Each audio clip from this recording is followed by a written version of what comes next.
I haven't talked much about the spiritual ramifications, which other than, as different parts of the body open up, you having somewhat paranormal abilities opening up. Certainly as the heart opens, if you pierce the heart without skipping over it, which some people do, if you pierce the heart with Kundalini, if it starts to rewire, the vagus nerve through the heart actually starts to change, the structure of the pericardium and everything else, all of the hormones that can be released by the thymus gland, which sits on top of the heart. When all of that opens up, you get the sort of compassion and enormous feeling of love and oneness with all humanity. When the centers in the brain open up, you get, when the pituitary opens up, you get a state of absorption, yogic absorption, one-pointed focus.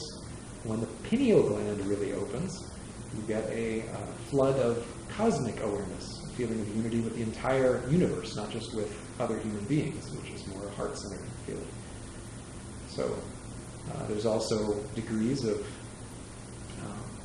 clairvoyance, clairaudience, beginning to have visions that actually have real-world ramifications, hearing things from sort of a still small voice within you. All those things are very, very normal in the process of Kundalini awakening. They're side effects, and they're not the things that you should be chasing after, because if you get fixated on any one of them, the rest of the process comes out of balance and you get out of balance.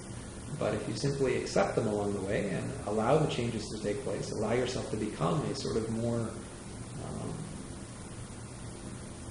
to have a more transpersonal awareness, a more universal awareness, as these things take place, that both continues the process along and also is a result of the process. It's a continuing cycle. It is possible to stop or shut down the process of Kundalini, or even to reverse it. Even if you've already made profound changes in the body, you can, of course, sort of shove that all back into a box to some degree if you have profound enough feelings of depression or anger or attachment crop up at some point later in life. If you're unable to keep yourself in an open, aware, accepting state, and instead become fixated on something staying the same, either fixated on the life of another person that you want to remain with you and they may pass away, or fixated on some relationship remaining the same, whether it's with parents or with a loved one or with a child. Kundalini amplifies the experience of everything.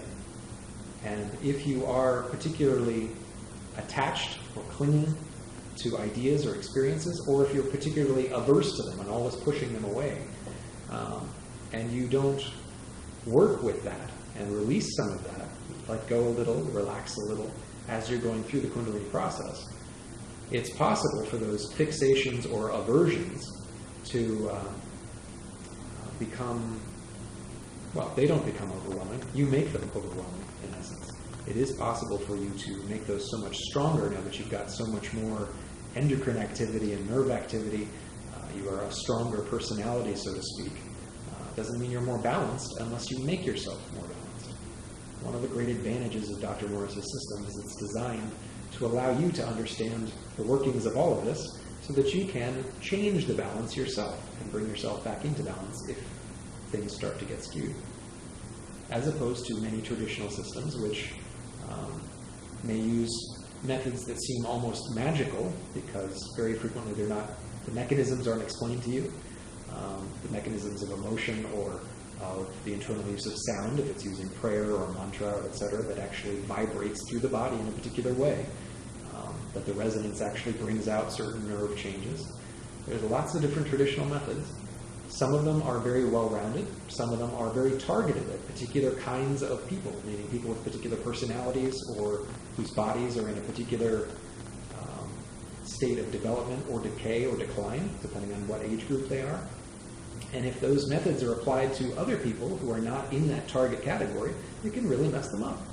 So it's important to ask those questions and know what those things are when you look at them. I and most of the other teachers in CAP have studied and used many other methodologies, some of which we love very much.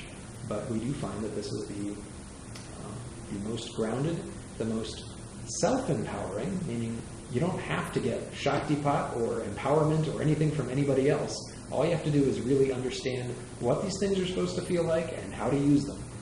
And you can bring about all these changes yourself. It doesn't mean Shaktipat and things like that don't work. They do. They can help quite a bit. But very frequently, people want everything sort of, they want to be hit on the head with a peacock feather or a magic wand and have everything happen for them. Well, it is possible to do that in some cases, but it can also be very traumatic because the person is doing nothing to actually foster the circulation of hormones, circulation of blood flow, the unimpeded movement of the nerve transmissions through the body, and so they can feel very agitated, bunched up. There can be a lot of congestion in the body, experiences of congestion, a lot of emotional turmoil as a result of Shaktipat. And Shaktipat can also give a temporary experience of cosmic oneness, etc., which then fades because the body doesn't make a permanent change in the way that it functions.